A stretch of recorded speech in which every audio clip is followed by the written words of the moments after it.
Այս ամենից հետո ինչ անում է Փաշինյանը, հունիսի 7-ին նորից կստանա ժողովրդի տվեք։ Իմ մտածելով այդ տոկոսայնությունը ոնց որ իրենք են կարծում, որ այդքան տոկոս կարող են ապահովել, երևի թե չէ։ Չեն կարողանալու այդ տոկոսը ապահովել։ Դա իմ սուբյեկտիվ կարծիքն է։ Գիտեք, մեր ժողովուրդը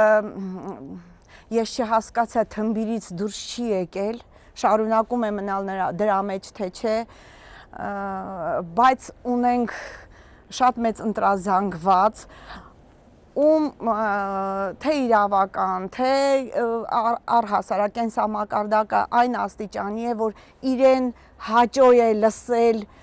Փաշինյանի լեքսիկոնով, նրա այսպես կեղծ բարեպաշտ լինելու տեսակը ընդունող մենք ունենք մեծ զանգված։ Չգիտեմ, բայց դեռ ունենք ժամանակ եւ շատ կցանկանամ, որ մեր ժողովուրդը ավելի սթափ նայի, ավելի շատ վերլուծի այս հատկապես վերջին իրադարձությունները եւ գնա ճիշտ իր ընտրությունն անի, որովհետեւ սա հավանաբար մեր վերջին շանսն է մեր հայրենիքը պատվով պահելու, չգիտեմ, մեր հայրենիքը ուղղակի ունենալու։ Ինձ թվում է ինքը որոշակի ունի ընտրազանգված, որոնք կտան, բայց ամենօրյա իր ստեղծած քարոզարշավից ինձ թվում է, որ ինքը ավելի շատ վանում է իրան, հիմա էլի թեկուզ իր ընտրողներից, որտեղ իր վարքագիծը, իր արած այդ PR շոուները, դրանք ես կարծում եմ, որ ավելի շատ անդրջացնում է այդ կարգավիճակը։ Կստանա։ Մեր ազգը դավաճան ազգ է, դավաճան սիրող ազգ է, կստանա։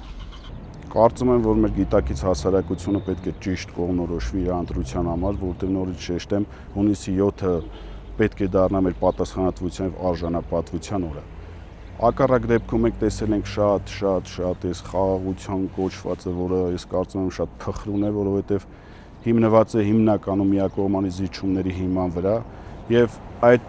զիջումները պարբերաբար ես կարծում եմ, որ նորից իրականանալու են։ Նաև մենք ունենք մեր մարզում խնդիր արևելյան հատվածում